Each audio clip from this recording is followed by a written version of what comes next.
Let me tell you a secret that 99% of people don't know. The truth is, every script murder venue keeps a real ghost locked in one of their rooms. It's the only way to saturate the script with genuine terror and ensure a steady stream of business. That day, starving for writing inspiration, I went to play a suspense thriller script. I used the inspiration I gained there to write a novel. But then, readers began to suspect I'd actually killed someone. They called the cops. And I really was invited to the station for tea. My darlings, Meow Meow's bedtime stories are back. If you're scared, please hide under your covers. Because the spirits have a rule. They cannot attack anyone under the covers. Alright, the story begins. It had been 6 months since I finished my last work. I stared at the computer, unable to squeeze out a single word, feeling a rising tide of irritation. Ever since I returned from the Green Ivy Psychological Clinic, I've had zero inspiration. Scratching my head, I shut the laptop, grabbed an umbrella, and headed out. Outside, the rain hissed. I crossed a few alleyways, and my gaze landed on a spot. A script murder shop. I glanced at the sign standing by the entrance. 18. 0 to 22. 0. Rainy Night Killer, Room 204. The title on the board seemed interesting enough. I stepped into the shop. Boss? The shop lights weren't on. With the heavy clouds outside, it was already dim, but inside it was pitch black. No response. I frowned and called out again. Still, no answer. Nobody's here? Forget it. I'll just go in and play. I can pay when I come out. I found the room. Pushing the door open, it was even darker inside, lit only by a single red lamp. 5 players were already seated. I asked, looking for a group? As my voice fell, 4 people at the table turned their heads. One of them hooked his lips into a smile. His voice rang out in the room, a slightly indistinct rasp, laced with amusement. You want to play too? I nodded and walked in, pulling out a random chair to sit. Dot. Too late. This is an immersive script murder. Once it starts, you can't quit. No, if I. This time, someone else spoke. He sat in the shadows, his face obscured. His voice was low and hoarse, almost hypnotic. Oh, an immersive script, huh? I shot him a glance, then pointed at the host. You talk too much. Hand out the scripts. The host saw me pointing at him. His pupils shifted to meet my gaze. A wave of intense dizziness hit me. The figures around me twisted and warped. I shook my head, opening my eyes again to look around. Everything was normal. They were all sitting properly in their seats. I sighed softly. Looks like I've been staying up too late recently. I'm hallucinating. While I reflected, everyone began choosing scripts. I looked at the scattered booklets and casually grabbed the one closest to me. I opened the script. Page 1. Plot intro. Tengching City, August. Tengshan. 24 pieces of human anatomical tissue are scattered in the grass. Due to the intense heat, the body parts emitted a foul stench and were discovered by a local farmer who called the police. The Tengching Police Department discovered that the killer is among you. You need to assist the police in finding the murderer. Page 2. Last night, you had a bizarre dream. In the dream, you saw blood covering the ground, hair, chills. Page 3. The deceased was a drifter. Page 4. Congratulations. You have been assigned the role of the psychotic, the delusional patient. Page 5. Do not reveal any strange expressions yet. Please turn to the next page. Page 6. To prevent players from guessing based on page thickness, we have inserted a lot of filler text here. Page 7. You need to know who it is and what happened in the past. On the last page of the booklet, my mission is written. Mission 1. Hide the fact that you are a mental patient, suffering from delusions. Mission 2. Hide the fact that you are the killer. The script was short. It took only a few minutes to finish reading. Brutal. Dismembered into 24 pieces? This killer is truly twisted. But to avoid exposing myself, I have to wait for the others to finish reading before I can put mine down. 5 minutes later, the players put down their scripts and stood up to search for clues. Most people headed in the direction of the victim. I watched their backs, holding my script as I walked toward the dormitory area. Before me were 4 rooms, labeled with the players' character names. Looking at the doors. Wait, 6 doors? I chose to push open player 2's bedroom. His bedroom was simple. The overall tone was dark. The bedding was all black and gray. The table and stool were black. If it weren't for a color photograph, I would have thought he was colorblind. I rummaged through his room. Nothing seemed out of place. I deftly slipped the photo into my pocket and walked out empty-handed. Immediately after, I searched the rooms of 2 other players. The space provided by this venue was surprisingly large. After searching for so long, I still hadn't found a single clue about the killer. I was getting a bit winded. Forget it. I'll go back to my own room to rest a bit. I found the room corresponding to my character. I pushed the door open. The shop had decorated the room quite nicely. Fresh roses were placed on the bedside and the table, but the scent was a bit too thick. It was nauseating. The light in the room was dim. Bored, I walked to the bedside, picked up a rose to toy with, and wandered around the room. Idly rummaging, I finally found an axe in a corner. I picked up the axe. It had a good heft to it. I tried chopping downwards. 1 chop, 2 chops, 3, 4. I chopped down many times. My arm grew sore, but still no clues appeared. I pursed my lips.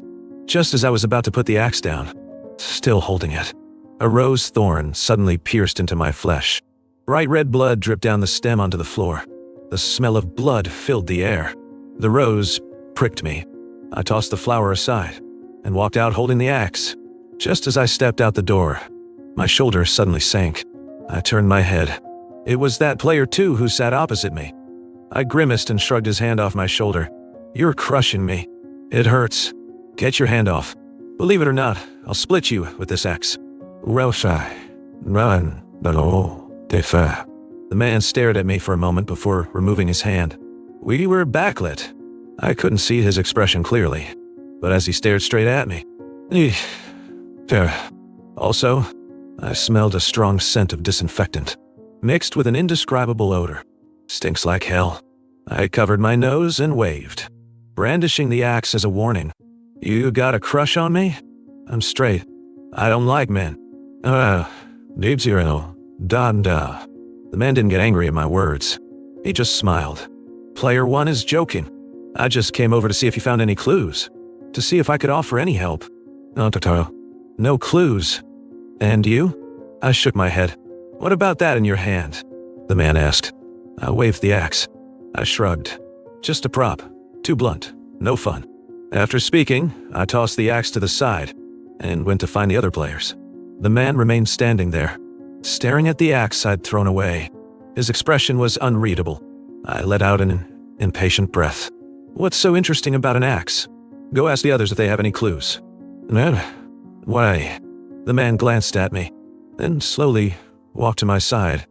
With a faint smile, he asked, "First time playing?" I narrowed my eyes. His lip movement didn't match. Was I hallucinating that sentence, or did I see it wrong? But his words still provoked me. "What? Looking down on me? Believe it or not, I played better than you on my first try." The man didn't speak again. He just smiled and watched me. Creeped out by his staring, my mouth twitched. I muttered a curse. "Something's wrong with you. You a psycho?" Even after I cursed him, he wasn't annoyed. He walked behind me, his raspy laughter sounding exceptionally eerie. In that silent space, back in the main hall, the players had already gathered. They were sharing the clues they found. The host saw us return. "Any discoveries?" I took my seat, placing the photo from my pocket on the table. Found a photo and an axe, but there were no clues on them. The photo showed a woman wearing a white dress. Player 4 picked up the photo, glanced at me, and spoke unhurriedly. "Where's the axe?" "Too heavy. I left it in the room. If you think it's suspicious, just go get it yourself." Player 4 looked at me, finally choosing not to press me further. He started questioning others. Everyone's information was similar. Only player 3 offered a new clue. He took out a white mouse. He said, "This white mouse was found at the crime scene. The mouse was locked in a cage. As the holder's body swayed, the mouse swayed with him. It looked entirely dazed, staring at that white mouse, looking into its unfocused eyes. I actually felt a flash of familiarity, a sensation of sinking into chaos right along with it. I quickly shook my head and asked, "What clue does this mouse have?" Hearing my question, player 2 took the mouse from player 3. He poked it with his finger. "A white mouse is either a pet or a test subject." This proves the killer is either from a pet hospital or a researcher. A little process of elimination should lock down the suspect. Sorry. Spill. Player 4 scanned the circle. Everyone, state your character's occupation. The players spoke in order. Stray animal shelter manager. Local pharmaceutical factory manager. What about player 5? Not hearing an introduction from player 5, I asked in confusion. Player 2 scoffed. There is no player 5. Is player 1 losing it? I flipped open the script. It clearly stated 5 players on it, but no one else seemed to notice this matter. Could this be my private clue? Realizing this, I didn't ask further. The identities of the 4 were known.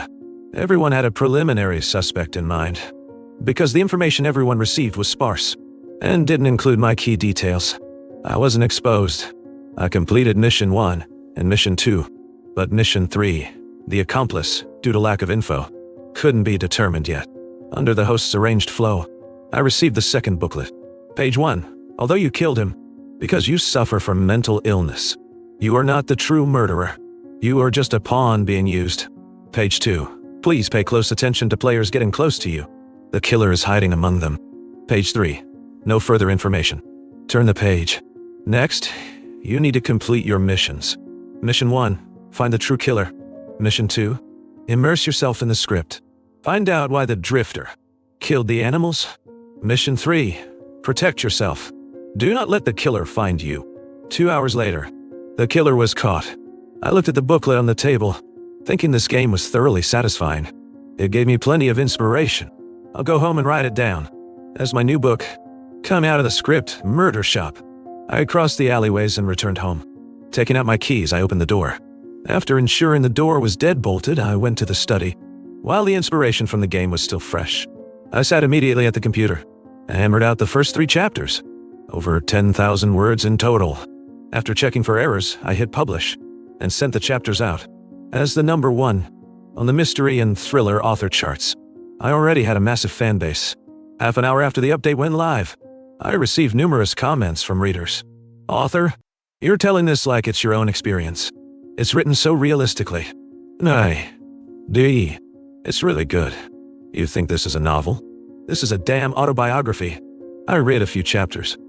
The author is getting better and better.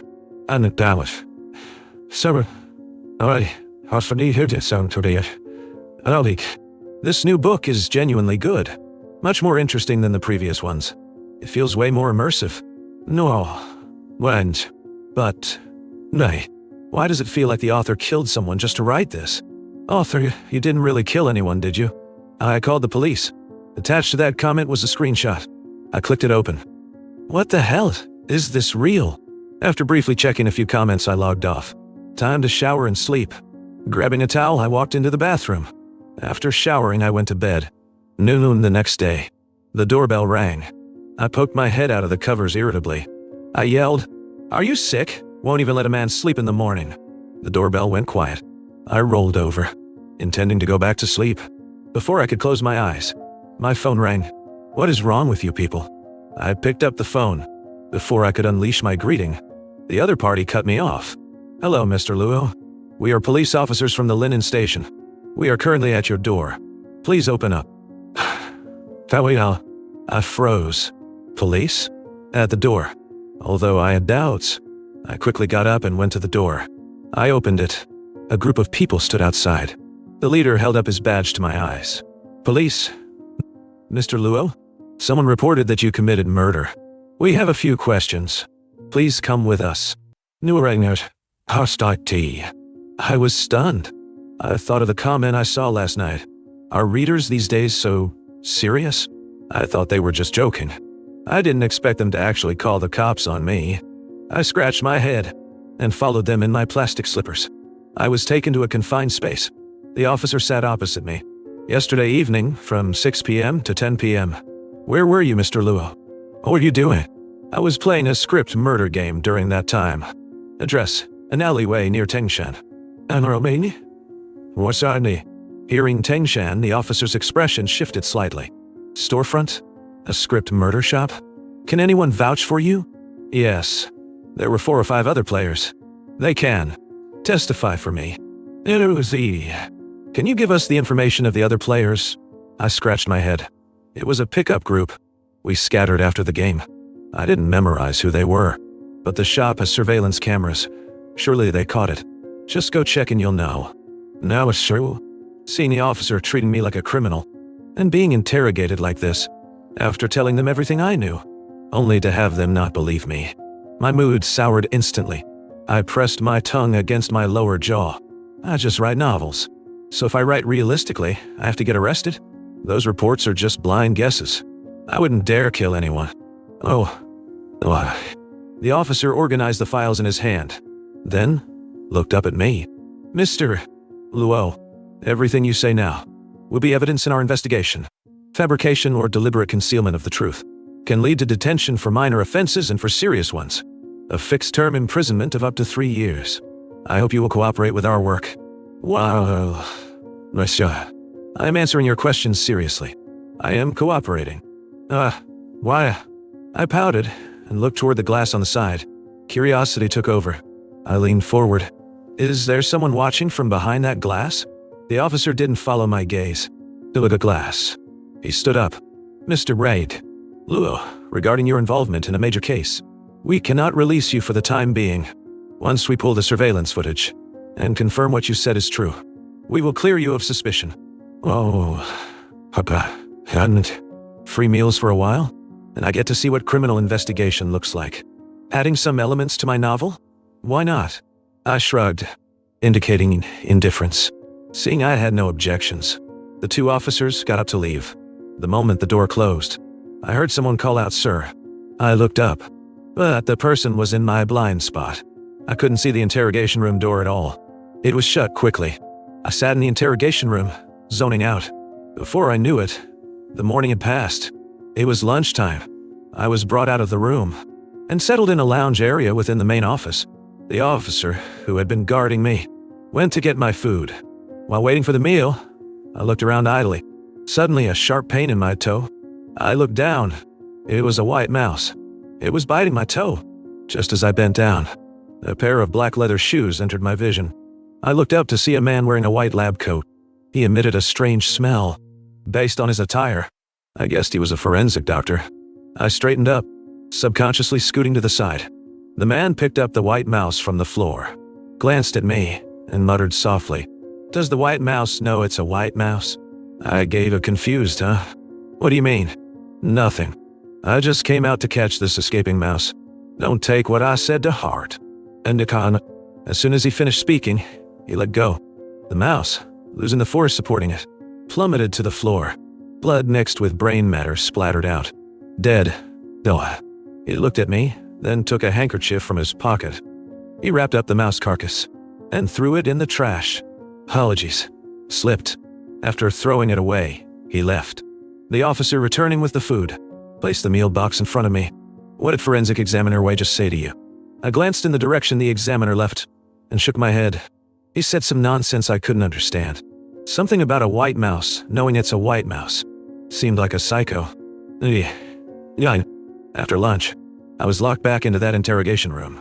The process of waiting for investigation results was agonizingly slow. I sat bored in the room. Can I get a notebook and a pen? This is too boring. I see. Oh, should be. The officers outside heard my voice and glanced at each other. One of them stood up and came in. What do you need a pen and paper for? It's too dull in here. I'm a novelist. Give me a notebook and pen. Let me write something to kill time. Shoo. The officer was momentarily speechless. A second later, the red light on his earpiece blinked. He stepped out and brought me a notebook and a pen. I took them, bowed my head, and began to write. The officer glanced at me once before leaving. After I had poured out a flood of inspiration, the two officers who first interrogated me returned. They sat down. We checked. The shop you mentioned doesn't exist. Where were you really last night? Hearing that the shop didn't exist, I froze, then laughed. Impossible. I just played there yesterday. Officer, don't lie to me. Seeing that I still looked, firmly convinced that I had played a script murder game, he slapped a photo of the Tengshan alleyway in front of my eyes. I grabbed the photo. It showed an alley stretching straight to the end. One glance revealed everything. There were no shops, Not a single one. Both sides of the alley were stone walls, covered in moss, looking like they had stood there for a century. I rubbed my eyes, staring at the alley. The scene in the lens was familiar. It was the path I walked yesterday. But there was no shop. I got angry. I slammed the photo onto the table. Are you toying with me? There was clearly a shop when I went yesterday. Why isn't it in your photo? Don't tell me it's some ghost wall nonsense. It's the 21st century. Who believes in that crap? Is someone trying to set me up? Are you all in on it? The officer's face darkened. Mr. Luo, please calm down. We police speak based on reality. We wouldn't accuse anyone without reason. No. Bullshit. Just because my novel is a little realistic. You drag me in here and interrogate me? I told you, but you don't believe me. What do you want? The officer stared at me for a long time. First, he opened a laptop and placed it in front of me. Then, he took several photos from a file and laid them before me. Also, we checked your writing back end. Last night, you didn't publish or upload anything. Would I? That's a damn lie. How could I not have uploaded it? Furious, I spun the laptop to face me. After checking the back end, my face instantly went pale. Under their gaze, my trembling hand picked up the photos on the table. Seeing the photos clearly, my pupils dilated involuntarily. The tattered clothes in the photo, the knotted hair, a homeless man, blood covering the ground, hair, hot shell, broken roses. My hands shook. The scene in the photo matched the script murder I played yesterday. The entire image was saturated with red. Just looking at the photo, yesterday's stench of blood seemed to assault my senses again. Bile rose in my throat. I turned my head and bent over, retching dryly. That familiar place and the photos of the dismembered corpse kept telling me over and over again that I had been to the crime scene, but I hadn't. Regaining my breath, I looked at the police. Officer, do you suspect I'm the killer? They spoke under my gaze. You are the prime suspect. Suspect? That implies there is no hard evidence proving I'm the killer. I'm not the killer. I didn't kill anyone. But other than my memory, I had nothing to prove my innocence. Why was there no shop there? Is my memory faulty? Did I really encounter a ghost wall? Before I could sort out the reality of what happened, the red dot on the officer's earpiece flashed a few times. A moment later, he walked out, leaving me alone in the interrogation room. About half an hour passed. The officer brought a man in. As soon as the man entered, he sized me up carefully, then pointed at me. Officer, it's him. I remember him. It's him. I saw him kill that man with my own eyes. He claimed he saw me killing someone the moment he arrived. I slammed the table and stood up. Bullshit. I've never even seen you. I have no grudge against you. Framing me for murder? You're full of shit. Seeing my outburst, two men rushed in from outside. They grabbed my shoulders and pinned me back into the chair, forced into the seat. I watched the officer walk over to the man and speak softly. Uncle Yao, don't be afraid. Tell us everything you know and everything you saw. Yi. The man called Uncle Yao listened to the officer, took a few deep breaths to calm himself down, and looked at me. He spoke slowly. I remember that day my wife wasn't home, so I drank a few extra cups of liquor. It was strong stuff. 5 or 6 cups in, I fell asleep. I don't know how long I slept, until I woke up needing to pee. I went out to relieve myself. I walked to the dry latrine, took off my pants, and just as I was about to go, I saw him killing someone with an axe. Scared the life out of me. Catching the key words, my face went white instantly. A massive wave of terror surged from all directions, surrounding me completely. I struggled. I tried to flee, but I couldn't struggle free. I couldn't escape. I tried hard to pull myself out of the fear, to calm myself down. But the moment I looked at the photo on the table again, I trembled uncontrollably. The blurred edges of the corpse pieces looked like they had been chopped directly by a blunt object. Seeing this, my lips quivered. The victim was dismembered into 24 pieces. The officer paused for a second. They looked at each other. One officer was about to speak, when the other held him back. That officer stared intently at me. After a moment of silence, he spoke. Yes. How did you know? I looked up and swallowed hard. Did I kill him? But I didn't kill him. He heard me admit it with his own ears. Seeing my dazed state, combined with my inconsistent expressions from earlier, and my vacant eyes, The two officers frowned, seeming to sense something wrong with me. They waved to the outside, sending someone to take the witness away. Then, two people escorted me out of the interrogation room. The moment I was taken away, I looked back and read their lips as they spoke. It looked like, "Psychological counselor. Am I sick? Is everything just my delusion?" I was locked in a dim room. I sat in the corner. The room was walled on all sides. Only the east wall had a small hole. Moonlight shone through the hole. I reached out to catch the beam of light. The light penetrated my skin. I stared at that spot. It was red. The next day, I was taken out of the room and back to the interrogation room. It was still the same two officers from yesterday. They held the notebook where I wrote my inspiration yesterday. "Did you write this?" I looked at the handwriting he pointed to. I nodded. "What about it?" "Last night, a body was found east of Tangshan. It was a rape and murder case. The time of death and the method of killing are identical to what you wrote in this notebook. Do you have an accomplice outside?" "I didn't. That was just inspiration for my novel. I didn't order anyone to kill. I was locked in that room all day yesterday. How could I have any chance to contact anyone?" Hearing my words, the two officers furrowed their brows deeper than mine. They waved their hands, and a person walked in from outside. The man wore a white shirt. Black trousers made his legs look long and slender. A pendant hung around his neck. He smiled and introduced himself to me. "William psychological counselor at Green Ivy Psychological Clinic. I stared at the pendant on his neck, feeling like his identity was more than that. I didn't respond to him. He didn't get angry. He turned to the police. "Can we change the environment? This setting isn't conducive to Mr. Luo opening up." Oh. The officer looked around at the surroundings and nodded. Soon, they took me to another space. The room I was in now was decorated warmly. The sofa was pale yellow. A pale yellow carpet covered the floor. The wind blew the pale yellow curtains, bringing in a faint scent of osmanthus. The officer placed me in the room and withdrew.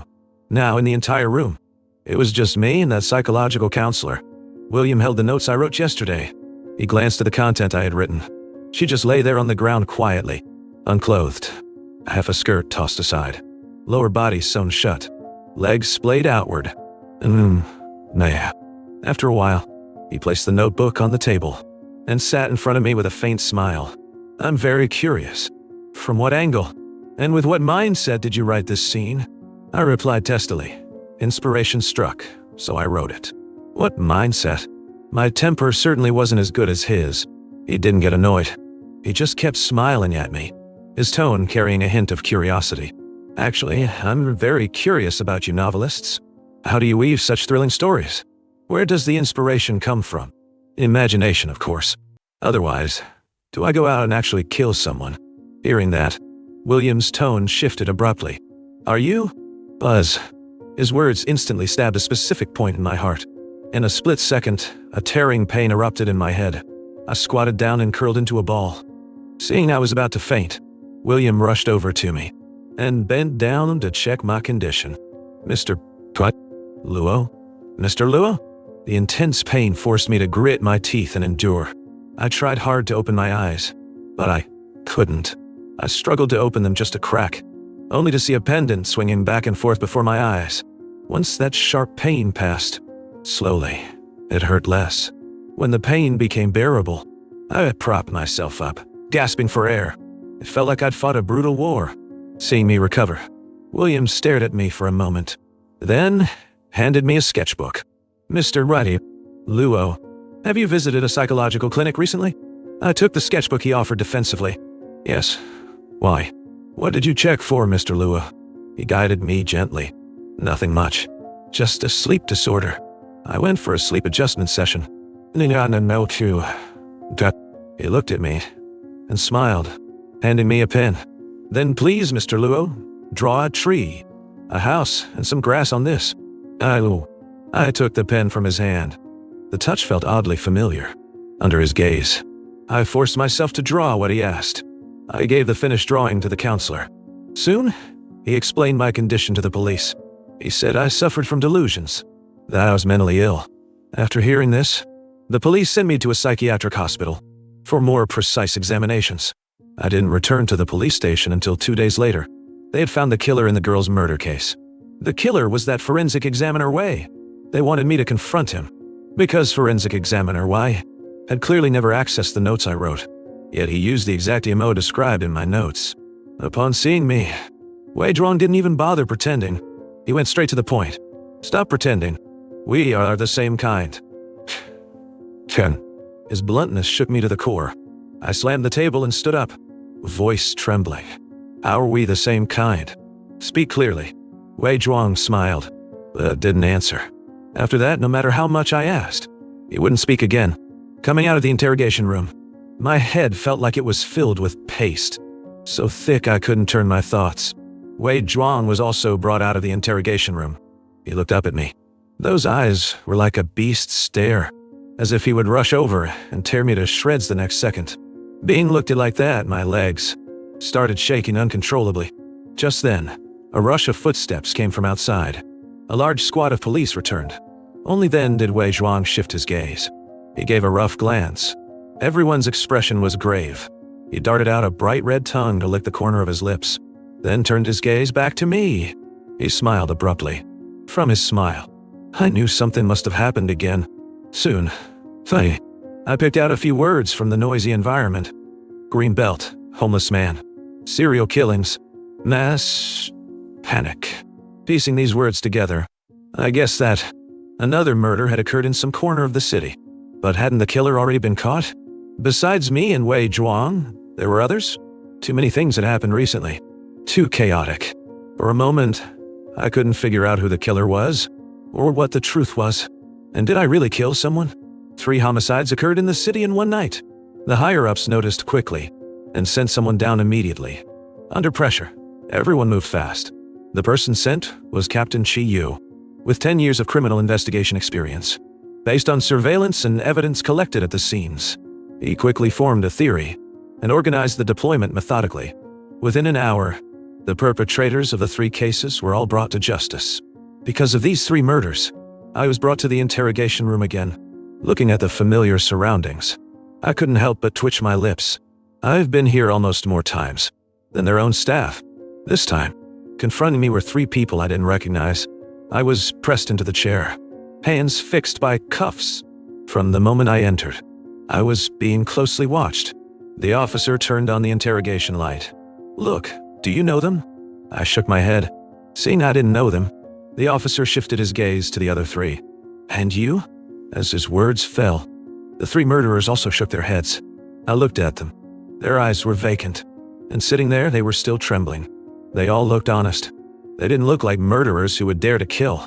While observing them discreetly, I pondered. Was there a connection between these cases? The victims of the 3 cases were all homeless men. Plus the previous 2, that's 5 cases in total. 4 homeless men and 1 woman. What connects these 5 people? Why mostly homeless men? Right, why homeless men? Homeless people are the most overlooked existence in the city. How were they targeted? Before I could find a lead, Wei Zhuang was also brought in. After entering, Wei Zhuang glanced at us a few times, then revealed an ambiguous smile. Caught, huh? All caught. Oh, he stopped pretending. His tone was full of provocation and mockery. After Wei Zhuang was restrained like me, the 2 officers began the standard questioning phase. I knew the purpose of putting us in one room for questioning, but it was a pity. I really didn't know them. I wasn't their accomplice. They asked many questions, all of which I didn't know, and the 3 murderers brought in were just like me, knowing nothing. They claimed they woke up and were brought to the police station. Regarding the killing process asked by the police, and the motive, they were clueless. Officer, did you arrest the wrong person? I'm an honest man. I don't even dare to kill a chicken usually. How could I dare to kill a person? Yeah, officer, did you make a mistake? I really didn't kill anyone. No, don't try. Kindly. Officer, even if you gave me 10 guts, I wouldn't dare kill anyone. That's illegal. Seeing they still insisted they didn't kill anyone, the officer turned his laptop screen around. It displayed evidence of their murders. Some photos even showed them in the act of the crime. With this evidence, the 3 were shocked. They really killed someone? We didn't kill anyone. These photos must be fake. One person rebutted. The others also raised their voices to defend themselves. I worked a graveyard shift that day. I went straight to sleep when I got home. Where would I find the time to kill? It must be fake. I also worked all day just to get that little bit of sleep. I have no time to kill anyone. Sleeping. The two officers seemed to catch a key point. During these time periods, you were all sleeping. When this question was asked, Wei Zhuang's originally fearless expression changed. Yes, sleeping? Me too. My face changed as well. Although I also slept that day. I slept only after playing the script murder and finishing my novel. Script, murder, novel. No. They said neither exists. But I really did them. Why can't they find any trace? Is this the Truman Show? Why? Does my memory not exist in this world? Seeing me days out, they faced me directly. Are you? Are you? These two words landed in my mind like a trigger. My head throbbed sharply. I bent over. Amidst the violent pain, I seemed to see a pendant swinging before my eyes. Behind the pendant was a face. I couldn't see his look clearly. And the pain spread through my head. I had to grit my teeth, tensing every patch of skin and every vein in my body. Seeing my sudden condition, the officers panicked. They walked to my side. Captain Chi Yu also walked in from outside. He squatted beside me. Luo Gao, call a doctor. Feeling Chi Yu beside me, I grabbed his arm. Captain, I think I remember. Enduring the pain, I seized that fleeting face. It's William. When this name escaped my lips, the expressions of the officers present changed slightly. Even Wei Zhuang, his expression became dark and unreadable. Hands holding me tightly, Chi Yu's expression hardened, his tone carrying authority. William, he's the mastermind? After getting this information from me, Chi Yu stood up. Did any of you meet William? Hearing this name, the other three still had blank faces. Chi Yu steadied his expression and ordered someone to take us back to our holding cells. The moment I was taken out the door, I heard Chi Yu say to the person beside him, Go check. Did these people visit Green Ivy's psychological clinic? 5 minutes later, after confirming my condition, and that I could accept questioning, I was brought out by the captain again. We checked. Indeed, they all have records. At Green Ivy Psychological Clinic. Wei Zhuang went too. Chi Yu took the data file, flipping through it as he walked. Bring Wei Zhuang in. The two men strode forward quickly. At the same time, two people were walking toward them from the front. Thud. Thud. The documents slipped from his hands and scattered on the floor. Because he was reading the files, Chi Yu hadn't been watching the path ahead and collided with one of the men. The man was dressed in a suit, a mechanical watch on his wrist. Meeting Chi Yu's gaze, he crouched down to pick up the files, handing them back to Chi Yu. At the same time, he glanced at me. While he sized me up, I was also sizing them up. Beside him stood a middle-aged man in a uniform. Before I could guess his identity, Chi Yu spoke. Director Sun nodded white. Director Sun nodded slightly, acknowledging him softly. Chi Yu glanced at the young man. This is Director Sun. Gave a brief introduction. The chairman of the Linen Chamber of Commerce, Guyao Doodi. Chi Yu asked. Is something wrong? Director Sun replied. Mr. Gu said his house was burgled. He asked us to find the culprit as soon as possible. Hearing this, Chi Yu couldn't help asking, burgled? Is everyone okay? Guyao waved his hand. I'm fine. Just lost some things. Now I'm writing. What was lost? Just some Chamber of Commerce documents and data. Guyao sighed lightly, seeming to recall something. Captain Chi, the number of homeless people in the city has increased recently. You should really regulate that. No, I know. Chi Yu paused. That is not within my jurisdiction. You'll have to ask Director Sun about that. Why? Director Sun stood by. I'm aware of the issue. You get back to work. Inside the interrogation room, Wei Zhuang had already arrived. After I was locked in the chair, I waited for about 2 or 3 minutes. Chi Yu entered. This time, he was interrogating both of us. Wei Zhuang, how did you know about the notes Luo Gao wrote? Was it hard to get his notes? Wei Zhuang sneered. Indeed. Getting the notes wasn't difficult for him. After all, they weren't evidence. Well, but we questioned everyone in the station. Aside from routine corpse examinations, Wei Zhuang had no interaction with anyone else, which means no one retrieved the notes for him. So, how did he know the content of the notes? Excluding the station staff, there is only one source for the notes. It was William who revealed the content to you, wasn't it? Exposed. Wei Zhuang's expression didn't change. He hooked his lips into a mocking smile. What do you want to know? Where is William? Wei Zhuang tilted his head, looking nonchalant. I don't know. Do you know that by letting him roam free, you will harm more people? His indifferent attitude enraged the officer standing next to Qiyu. The officer stepped forward and grabbed him by the collar. Wei Zhuang lowered his eyes to look at the gripped collar. He smiled. I don't care. Qiyu frowned, signaling the young officer with his eyes. He placed a photo of the victim in front of Wei Zhuang. Then why did you kill her? Receiving Qiyu's signal, the young officer clenched his fists. But duty required obedience. He let go and returned to Qiyu's side. The suffocation gone, Wei Zhuang straightened up and glanced at the photo. He flashed a provocative smile at Qiyu again, mixed with arrogance. Aren't you smart? Guess. Wei Zhuang, don't provoke us anymore. Our patience has limits. Qiyu tapped the table. You think I really can't find out? With that, Qiyu took out another photo and placed it on the table. The moment he saw the photo, Wei Zhuang's originally arrogant expression began to crack. He struggled to stand up and grab the photo. Where did you find this photo? Qiyu didn't answer the question directly. Instead, he named the woman in the photo. The woman in the photo is your mother, isn't she? Resemble her? Like a trapped beast, stabbed in its deepest wound. Wei Zhuang began to laugh, like a raving lunatic. He turned to look at me, his reddened eyes hidden behind messy hair, staring dead at me. Don't you want to know why I killed her? Let me tell you a story. 28 years ago, a little boy was born in Tengqing City, to a middle-class family. And in this family, the parents were loving. The neighbors were friendly. The boy was a bright and excellent child. His grades were top tier. The family of 3 lived very happily. But the good times didn't last. One day, the boy's father caught the mother cheating. On the spot, he kicked both her and the boy out of the house. Losing her support, the mother had to work in a salon. Every time she was abused by a customer, she would vent her rage on the boy with double the intensity. She would burn him with candles. She would squeeze him hard with her hands. She would insult him with the most disgusting words. When she was excited, she would shove those things into his body. She would trample his dignity under her feet. Wei Zhuang's expression became hideous again. He struggled, tried to escape the shackles binding him.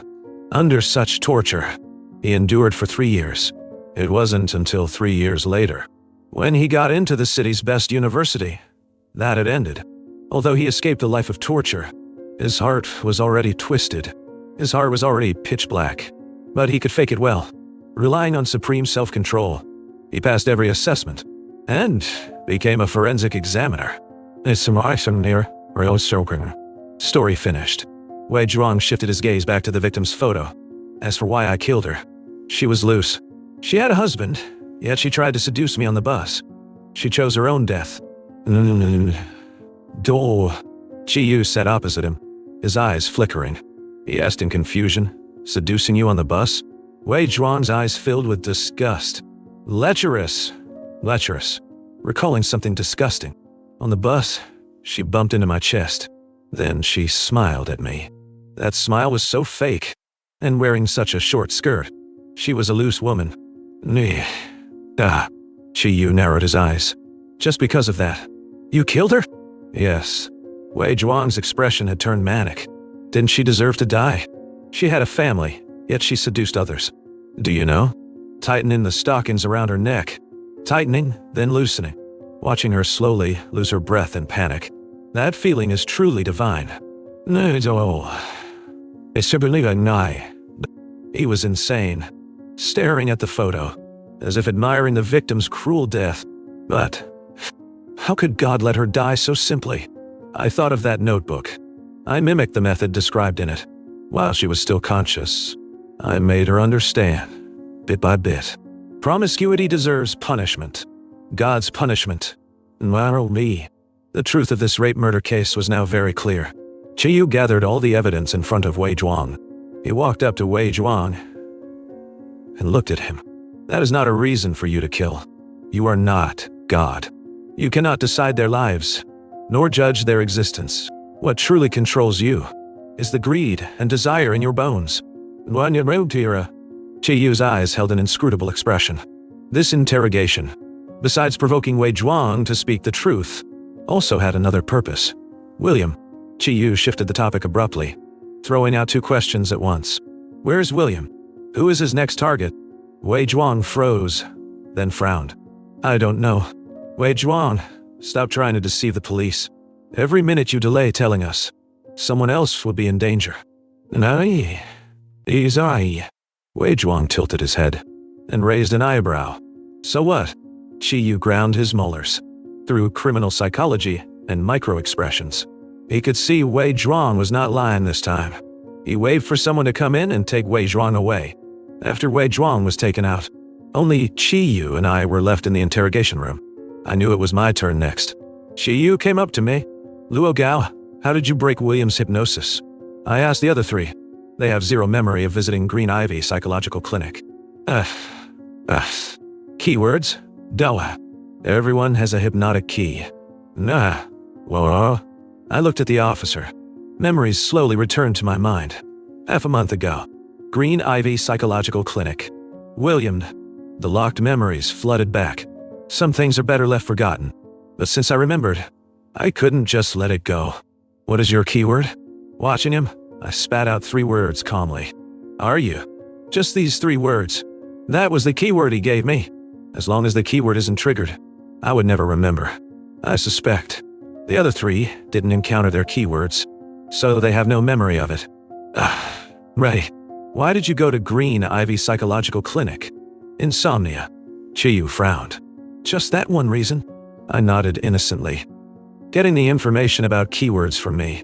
Qi Yu acted quickly. He requested several expert psychologists to come down and help find the memory-locking keywords for the other 3. Another 3 days passed. The psychologists hadn't found their keywords yet. Qi Yu came in to see me and said, William is dead. When the police found William, he was already a corpse. Qi Yu took me out of the interrogation room again, to another room. Looking at the body in front of him, he ground his teeth. Another suspect dead. The trail is cold. Qi Yu read the autopsy report. It stated the cause of death was drowning. There were no traces of sedatives in his blood, nor alcohol. Checking the surveillance, he climbed onto the bridge railing himself and jumped. The footage was pulled from the Zhejiang bridge cameras. It hadn't been tampered with. Technicians checked it multiple times. No signs of editing. Qi Yu zoomed in on the image. In the shadow of a stone pillar on the bridge, there was a foot. After William jumped off the bridge, the foot disappeared. Looks like this wasn't a suicide. It's a new murder. The real killer isn't William. It's someone else. Qi Yu closed his eyes and sighed deeply. For the first time, this was the first time he felt such deep helplessness. They had uncovered so much information. Yet, the killer behind it all remained elusive. Squeak, squeak. I looked away from the file, down to my feet. Beside my foot was a white mouse. I bent down to pick it up, grabbing its body as I stood, restrained in my palm. The mouse began to struggle, began to resist. It bit me. I let go from the pain. Splat. It fell to the floor and died. Pashes. I sucked in a cold breath. What's wrong? Qi Yu looked over at the sound, seeing 2 small wounds on my finger. He frowned. Wait here. Wait. I'll get the med kit. I saw. After Qi Yu left, an intern responsible for lab purchases walked in. I glanced at him, then at the dead mouse on the floor. It died. The intern took a handkerchief, picked up the mouse and wrapped it. He apologized. It was my negligence. I looked at him. Out of the corner of my eye, I saw Qi Yu returning with the med kit behind him. I curled my lips into a smile. Captain Qi is back. The intern turned and bowed respectfully. He nodded to Qi Yu. You can go. The intern left. Qi Yu placed the med kit on the table. Come here. Let me treat your wound. I didn't move. I stood there staring at him for a long while. Seeing me immobile, he frowned. Why aren't you coming over? Aren't you afraid of infection? I smiled faintly and walked over. I've been bitten before. If it was going to infect me, it would have done so long ago. Hand a dite. Chiyu soaked a cotton swab in disinfectant. I offered my hand. The cold iodine wiped across the wound, bringing a stinging burn. In an instant, the wound was treated. Chiyu packed up the kit and walked out. Only when he completely disappeared from sight did I lower my eyes to look at the treated wound on my hand, my eyes hiding an unreadable expression. Soon, Chiyu walked in again. He was carrying a cake. "Today is your birthday." I looked up at him. Chiyu put down the cake. I chuckled softly. "Happy birthday." Chiyu cut a slice of cake and handed it to me. I looked at him. "Why are you so good to me?" He smiled. "We are friends. Friends." I lowered my eyes to the cake on the table. I asked, "Why be friends with me?" "Because you are worth it." Chiyu found the question amusing. He reached out and patted my shoulder. "Because I am worth it?" I whispered those 5 words. Looking up, staring straight at him, those wretched memories hit me violently. Fragmented images, scene after scene. Someone said he's the son of a murderer. We don't want to be friends with him. Someone said, we won't play with him. His mom stole another man. He's a bastard. Let's ignore him. Oh. There were times of utter helplessness, begging for a steamed bun, crawling under their legs like a dog. There were relatives who clearly shared some blood, saying, why raise him? Don't you know one more person is more than just one more mouth to feed? Just his aunt, not his parents. He has his parents' blood in him. You raise him now. Who knows if he'll grow up to be just like his parents? It costs so much to raise him. Is it worth it? Not worth it. But this one sentence, worth it, seemed to shatter those wretched fragmented images, enveloping my heart in an incomprehensible feeling, as if it were filled with unknown danger. After a while, I chuckled lightly and looked up at him. Captain Chi, how about I give you a birthday present? Yeah. Chiyu looked over. I sat up straight and spoke. Captain Chi, pierce the fog, dispel the illusions, and you will see what you desire.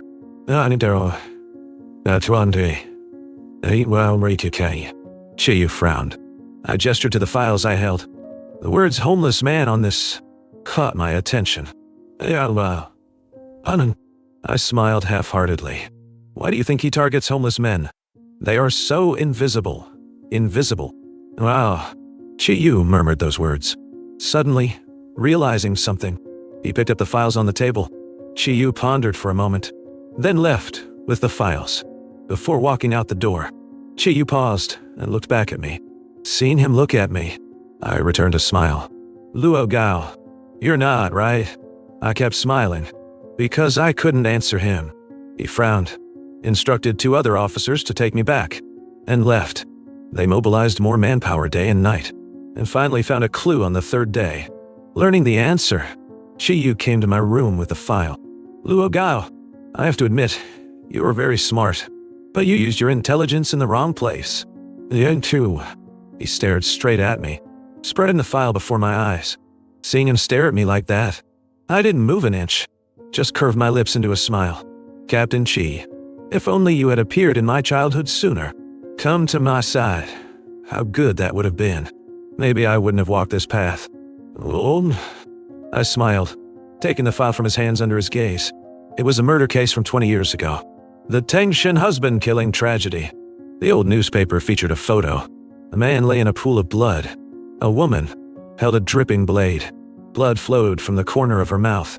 Her exposed skin was mottled with bruises. New wounds overlapped old ones, indistinguishable.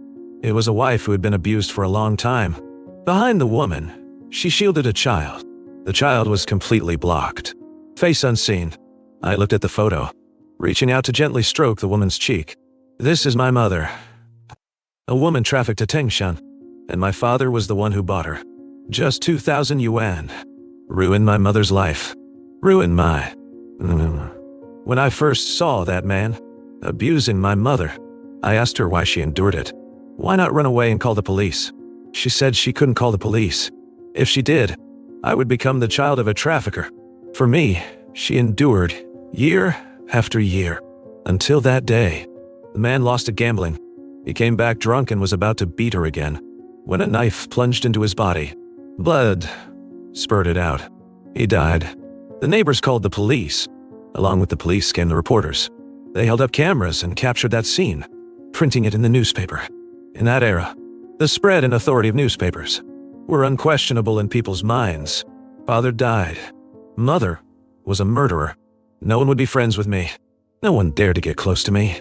I was like a beast clinging to life, trying to survive. To survive, I would stop at nothing. Chi-Yu spoke. That day, you witnessed the entire crime at the scene. You went to Green Ivy's psychological clinic not for insomnia, but for your inner demons. But, why did you align yourself with them? Not as a hypnotized innocent, but as a true butcher. You and Gu Yao were smuggling. Because the homeless men saw your smuggling, you spared no one, killing them all. Luo Gao, you are more despicable than your father. Do you plead guilty? Meeting his gaze. Guilty. Gu Yao and I are murderers. Alright. Chi-Yu straightened up, looking down at me. His tone cold. Issue a full warrant for Gu Yao. I confessed. Smuggling plus murder. Multiple crimes punished together. The court sentenced me to death. At this moment, I was no longer a suspect, but a convicted murderer. The police station was no longer the place to hold me. A transport van was parked outside. I was escorted out. Gazing at the driver's seat, I looked back at Chi-Yu, fingertips tapping lightly on the iron cuffs. Captain Chi. Dai. Dab. See you around. Name Zai. Chi-Yu's gaze landed on my finger. Then he frowned. After he finished speaking, I was subdued and forced into the van. The vehicle started, merging into the traffic. I sat in the back row, silently watching the person driving up front. I quietly extracted a silver needle from the iron cuffs, while the person beside me was off guard. I turned and drove the needle into his neck. The needle hit the acupoint. The man collapsed instantly. The van drove into an unfinished building. The driver got out, opened the rear door, took out a key, and unlocked the cuffs on my wrists. I looked at him with a faint smile. As the cuffs hit the ground, I reached out and ripped off his face mask. Seeing the visitor clearly, the corners of my mouth lifted. It's you, Gu Yao? He looked down at me from above. He smiled. It's me. I saved you. No, I'm well. Getting out of the van, I leaned casually against the car body, toying with the mask in my hand. And then, Gu Yao cast his gaze toward the upper levels of the unfinished building. He didn't answer directly, but shifted the topic. Let's go up first. All right. Before entering the building, I looked back behind us, noticing my movement. Gu Yao spoke. No need to look. No one followed us. Not anyone. I raised an eyebrow but said nothing. The night wind hit us head on. I spoke in a flat, even tone. You have been discovered. I know. I gave the hint. My speaking speed remained unhurried. Sure enough, cracks appeared in his expression. After a long pause, he asked in a deep voice, Why help them? Do you think you can control me? I looked at him. Why do I kill people? Gu Yao lowered his eyes. I laughed. You tampered with the hypnosis. My proposal was to use hypnosis to seal their memories, not to kill. That boy. I said after this job I would quit. Wash my hands of it forever. But you people wouldn't let me go. You messed with my hypnosis. You hypnotized me to kill. Oh. I stepped closer to him, slowly approaching, whispering in his ear.